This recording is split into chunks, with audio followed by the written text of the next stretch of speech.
I was asked by Duke of Edinburgh to present last week a synopsis of how young people live, breathe online. So I created this presentation. It's got quite a lot of information around gaming, music, Facebook and different. So I just want to give you an overview. Would that be helpful just to give you some overview? And you will have this as a resource email. Just to let you know, this is myself, Katie, and my colleague Natasha, who I actually went to university with years ago. So we've been working together. We have our 3 companies: online youth outreach, which is focused working in schools; digital engagement, which is going to be targeting training providers, job centres. We've had 1 application approved by Newham Job Centre, and then we said no, we want more money for the centre because they wanted us to pay for all the staff time. They turned around and said, yes, that's fair enough, please reapply for more money and we'll cover that cost. So that's really exciting. That's a job serve club. And we have Oscillation Media, where we deliver to private sector clients. So it's really interesting to get that corporate kind of marketing and branding concept and understanding around, particularly running national campaigns. There's 1 account, I'm managing 104 social media channels. So it's just trying to understand, well, how do you, and it has to be individual to specific regions. So how do you create that bespoke, localised information hub? And I'm learning a lot to do that. It's quite an interesting challenge, you know, all the time. So what we're doing today, quickly, we're going to look at social media use and application for 14 to 24-year-olds, the use and consumption of media and access to computers, mobile devices, gaming, music, YouTube, e-safety, e-commerce, and employment opportunities. I'm really driving employment and career and good quality information advice, because I think that's something, and just generic youth work advice that we need to be sharing with young people. I'm going to present a few slides, and then we're going to do some film clips, and we'll have some group discussions, so it's not going to be me the whole time. Right, okay. So, social networks are ubiquitous for most of the 16 to 24-year-olds, with 91% of this age range using them. Now, this is results from Ofcom, but it's not specific to Scotland. It was really interesting hearing Terry's analysis around that 50% of young people in Scotland don't have access to the computer. So for those young people going to college or going to university or living in a home where they can have access to a computer, the majority, 91% of them, are accessing social media websites, but that is not a true reflection of some of the areas in Scotland. Most popular activities, so what they like to do when they go onto a social network site, be it YouTube, Facebook, they like to like. Okay, that's where you can click under a picture and say, I like this, or I unlike it. They like to share, so they can click and share an image. I'll show you in a minute how to do that. And that's very powerful, because what you can do, if you have a Facebook page, you have a group, you have a presence online, you upload photographs, and say you have maybe 500 likes on your Facebook page. So 500 people have ticked, yes, we like your page, fantastic. You've uploaded some photographs. Now, if a young person comes and goes, oh, I'm going to click share, that then gets fed through to their profile, which could be then viewed typically by 150 other young people. But also, it's appearing on their newsfeed as well. So it gets double exposure to a target market. And again, somebody from the newsfeed can then click that share button, and then it appears on their profile. It's like a rippling effect, and that's what we're wanting to do, is get a rippling effect of information being shared online. So it's about looking at what kind of images and what kind of content would appeal to young people. Say, I want to be associated with that. That is really good. I'm interested in that. My mates want to know that. And peer-to-peer recommendations is very, very powerful. 15% of 16 to 24-year-olds go online specifically to find out feedback from their peers about where they want to access information or a product they want to buy. Think about yourselves when you can go on holiday. You talk to your friends. You're looking for the information, advice from a friend or from a peer. It's quite powerful. Young people, what they've found is that 16 to 24-year-olds can consume 9.5 hours of media in 6.5 hours of actual time. They're constantly platform hopping, absorbing content and digesting it. 87% of UK households had access to PC and internet access. It's now 91%. Again, just thinking about Terry's comments last night, I think we need to put that into context specifically for Scotland. I think one of the issues when you think about young people, if they don't have access particularly vulnerable young people with their sofa surfing, they will go somewhere else to go and get that access. They will go to a mate's house, and sometimes those mates' houses are not good places to be. And I think as practitioners, it's been aware. I've had to do some safeguarding referral, child protection referrals, going, this young person's going to this house, he's going to access the PC because he's trying to get in contact with his mum. Absolutely understandable. This person who lives in this house is very violent. There's a lot of drug dealing taking place. They're going to be exposed to be asked to be a drug runner. So you need to check in with young people as and when they are accessing computers. Are they safe in those venues? In your provision, can you offer opportunities for young people to be able to log on and be able to go and use social network sites, or be able to do the homework, be able to just go and do a Word document? So what are young people doing online? They're keeping in contact with each other, with existing friendships. They're sharing content, music videos, fashion tips, magazines, website reviews, voice recommendations, X Factor news. They're making new contacts. About 5 years ago, there's quite a lot of research conducted, and what they found was young people going, friend, friend, friend, anyone, or their year group, their above year group in school, their sister's year group. But with a lot of training that's been happening, that less and less now young people are recognising, increasingly, that they need to actually just start thinking about who they're liking. There is definitely recognition now of the campaign that's been delivered by CEOP, Child Exploitation Online Protection Team, which is positive. A lot of young people are hanging out online. A lot of them, they just log on, and actually it's become quite narrow because they tend to maybe visit Facebook, they might visit a youth forum, maybe. There's one in Devon, really popular nationally, it's called Pink Bike, and it's really popular between bikers and skateboarders. So they might go there, they might go to their YouTube, so they've got quite a lot of YouTube consumption, but that tends to be their experience of the internet. It tends to be quite closed and very, very narrow, and that exposure going on there, aside from the youth forum here about biking and skateboarding, there's a lot of advertising, marketing coming in through these streams constantly to the young people. And I think there's ethical considerations there around supporting young people to migrate and to go and explore other websites and forums that are out there for them. There's fantastic, your websites, there's lots of fantastic online websites that young people could be accessing and gaining information on employability skills, literacy, finding about how they're going to do some volunteering, and there's lots going on. They're exploring their identity. Do you remember being 14?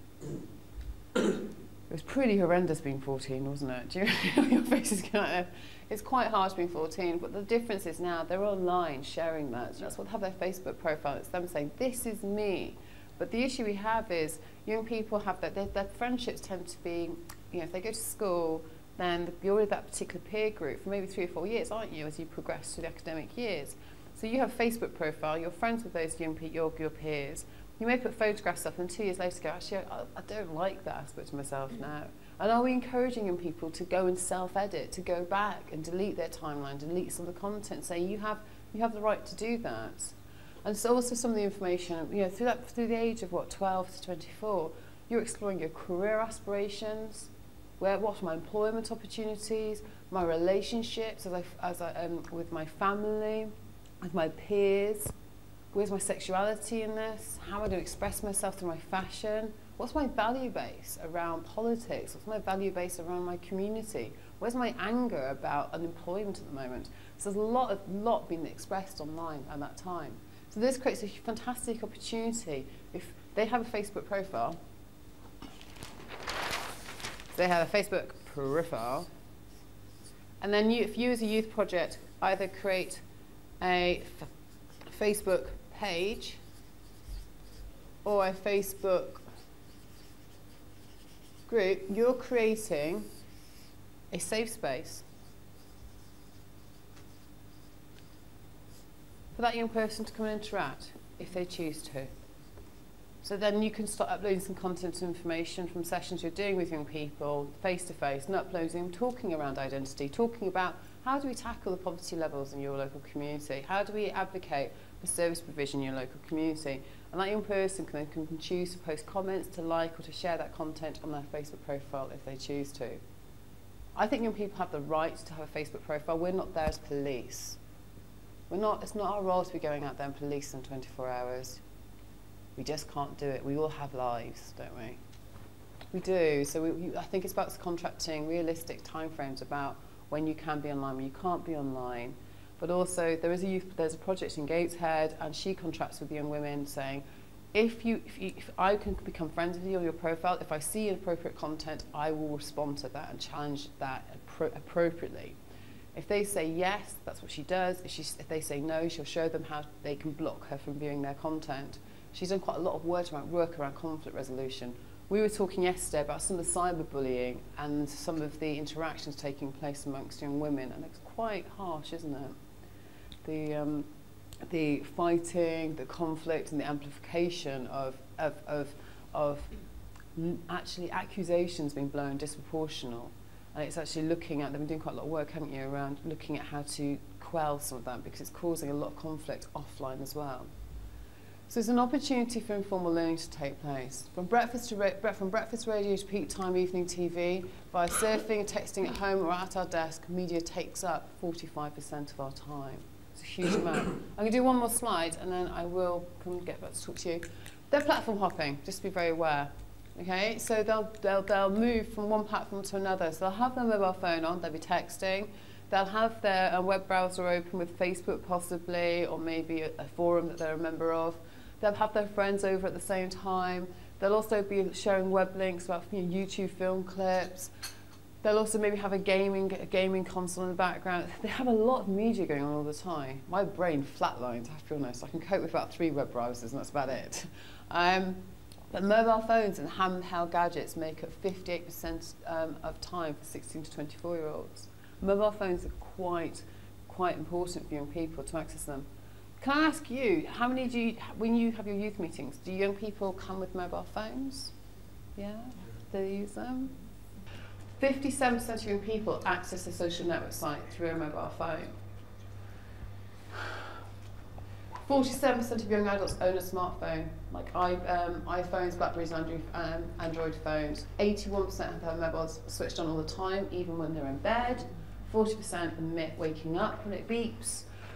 And 65% say they've used their smartphone while socialising with others.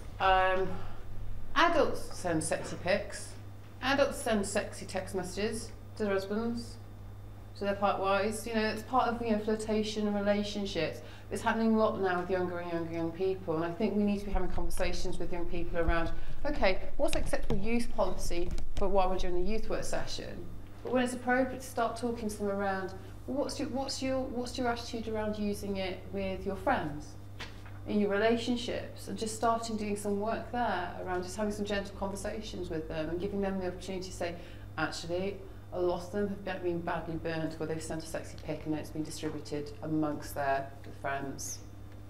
You imagine going to school and you've sent a picture of yourself. It was a Bobby Tracy, a young person. She said, I made a mistake, so I photographed myself looking sexy in my bra. Everyone in the village has seen it. You know, that's harsh, you know, everyone knows you about that. That's just one instance.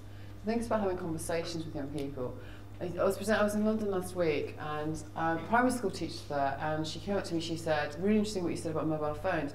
We've got, because of dense populations, we've got younger siblings, 5, 6, 7, 8 years old, sharing rooms with their 16-year-old brothers or sisters.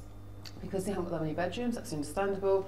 But the thing is, the older brothers and sisters are up to 2 o'clock, 3 o'clock in the morning, texting, not wanting to log off because they want to protect their online persona. And I just went, shit.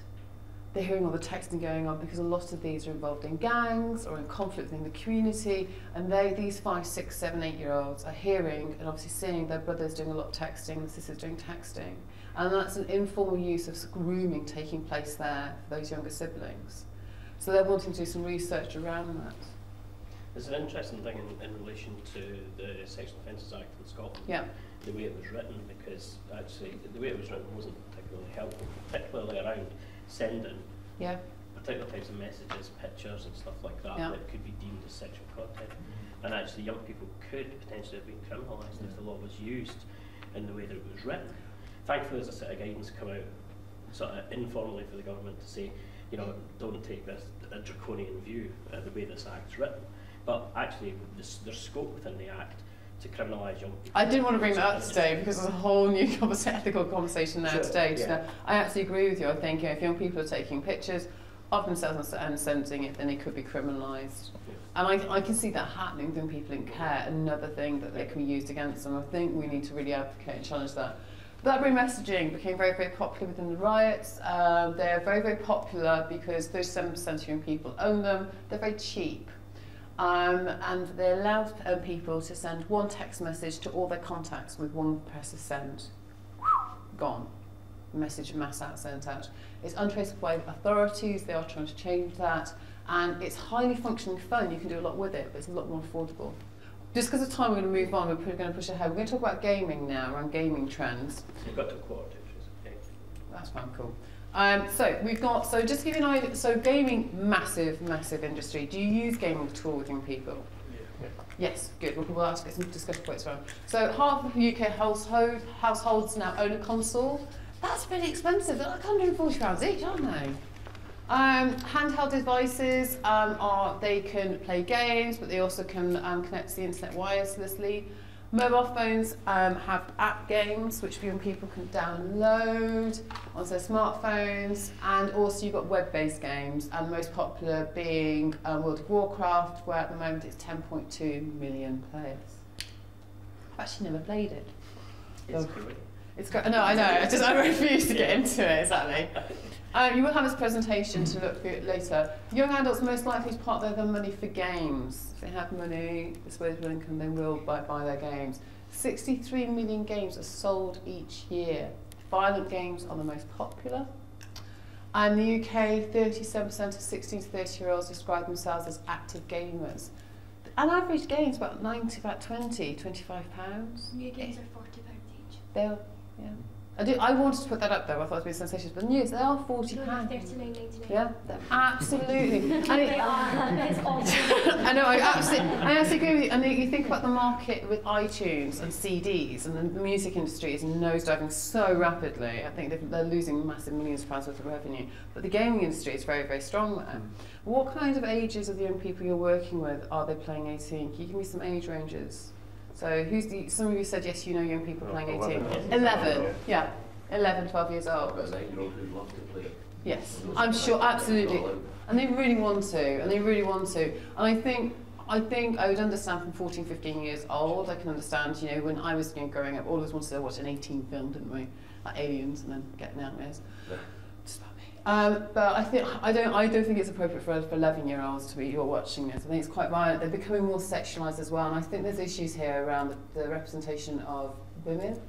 Right, just to say, Pan-Europe Game Information, they're the advisors around gaming information. This is the rate system they have. There's also research conducted and released on March 2012 around the House of Parliament's review on gaming trends amongst young people. Again, I'll forward you the link to this, particularly for your literacy review. I've got some interesting facts there around young women. Right, music trends, just to quickly move through here. So music's massively important for young people. If you're using social media or engaging it, you need to populate your Facebook page, group or profile, add some tunes. Young people love to listen to music. It's a hugely powerful medium to encouraging people to express themselves. What would be your track for the session? What would be your track to represent your weekend? It's a good way to maybe just get a temperature, a gauge of where they're at the moment. What's popularising with young people? What are there's some fantastic music coming out at the moment, like Plan B's just released a new track, very much about tackling poverty for young people, if you listen to the lyrics. And you can use music to deconstruct around what does love mean, and get a different kind of genres and actually it's fantastic for you get young people just to deconstruct some of the words that have been used and the imagery and just get their view and interpretation of what they think is good, what they would change. So 22% of young people have downloaded a music app. Spotify has 250,000 new users every day. Do you know what Spotify is? Yeah. What is it? This for those who don't know. Music, yeah, the music app. There you go, that was difficult, wasn't it? Okay, fine. The music industry generates £3.8 billion per year. Second largest exporter of music in the world. 12% of global sales of recorded music. Huge amount. However, 60% of 14 to 24-year-olds have downloaded music without paying for it. So young people are increasingly turning to virtual private networks to anonymise their free sharing of music and movies. And you can understand it. There's a massive challenge going on, legal battle going on around prosecuting people, tracking down IP addresses. The revenue lost in the recorded music industry last year through piracy was £236 million. Just moving on to YouTube. 60 hours of video uploaded every minute. Or one video of YouTube is uploaded to YouTube every second. That's just amazing. What a time capsule. And some of it, a lot of it's just cats playing piano. But they're vlogging. Young people are vlogging. Do you know what vlogging means? Yeah, definitely. Now, I met a young Muslim woman, Zakia, who's vlogging, and she's saying it as it is about being a young woman, being Muslim, doing an education, the way she's treated in the streets. She records herself walking home. This girl is just so honest, it's actually almost uncomfortable. You get a real perspective around what she's going through at the moment. It's like a diary. And sometimes I get concerned because she's disinhibited, because she gets accustomed to talking to it and she really divulges information. Is it too much? But it's a very, very powerful tool to capture an insight of young people's views about experiences. And I think YouTube, there's 800 million unique users visit YouTube every month. It's a huge amount. Young people use it like Google. If they want to find something, they go and check it out on YouTube. More videos uploaded to YouTube in 1 month than the three major US networks created in 60 years. And that's not by networks, that's from us doing that. So I was saying to Duke of Edinburgh about capturing content and promoting their services, and I think the reason I was trying to advocate some is around deconstructing fears. Young people are used to not reading lots of information about an event. They're used to having pictures and images. That's how they consume a lot of information. So it's looking at how you can create a short 2-minute film clip about an upcoming event, celebration, or just about your provision, how to deconstruct those fears. Introduce the team members. Upload that to your Facebook page or group. And then what young people can do, then can choose to share that information saying, oh look, this is Paul, this is what he's about, etc. That's how many of you have uploaded film clips to YouTube? Yep. Good. How difficult was it? It was easy. Yeah, it's basically create an account and click upload, isn't it? 500 years of YouTube video watched every day on Facebook. 700 film videos are shared on Twitter every minute. 100 million people take a social action on YouTube every week. 50% of videos on YouTube have been rated or include comments from community. There's a lot of interaction that takes place around film clips.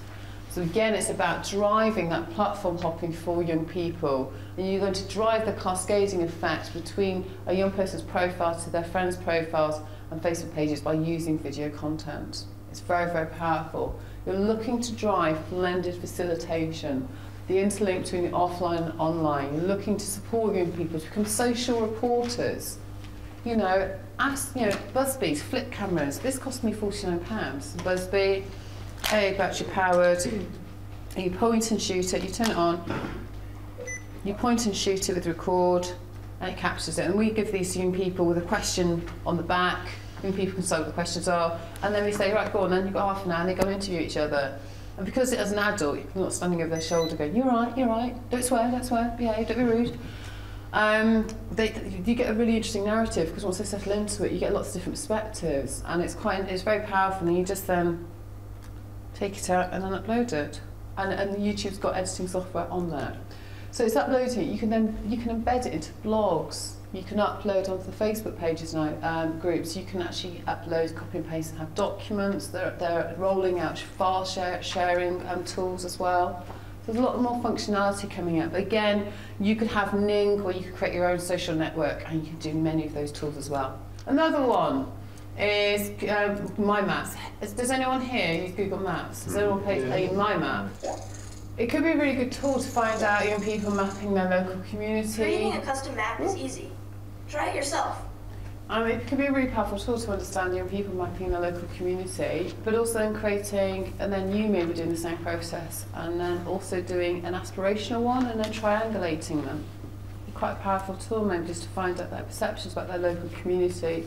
So these, just today, I just wanted to now move on to the e-safety before we finish. So I wanted to show you I've just got 3 slides left. Watch on a cue, death by PowerPoint, bless you. Okay, so, hello, wake up, think about it, there you go. Young people need support to develop the appropriate resources and emotional resilience to navigate risk and to make the most of opportunities on social network sites and the internet. And peer groups need opportunities to negotiate and develop positive norms for their interactions on these mediums as well. And to do that, it's through your support. It really is. There are some fantastic internet safety websites and forums available online at the moment. So here's an example. I'll send you a resource email with web links to them. One of the things we need to be aware of is the United Kingdom has the biggest e-commerce market in the world when measured by the amount spent per capita, even higher than the US. It's a huge amount. We spend a lot of time online in the UK. 90% of jobs require some form of digital competency. 70% of jobs are advertised online. You know, I think of young people who you know, I struggle when I do online applications. I want to print it off. If you live in a home, you don't have a printer. Because they're expensive, you know, the ink cartridges and everything like that. You know, so you're like a young person going, right, I'll go to my local library, that's £2.60 on the bus, and it's like 50p a copy to print it off. I think it's absolutely atrociously immoral that libraries charge that much money for printing off. There should be a different charge if you're on benefits. And British consumers spent 10 billion online during January and February. We like to hit those sales, don't we? Because there's some massive bargains to be had. But increasingly more and more, there's more work opportunities taking place online for young people. So thank you very much for coming to today's session. I hope you found it useful and informative.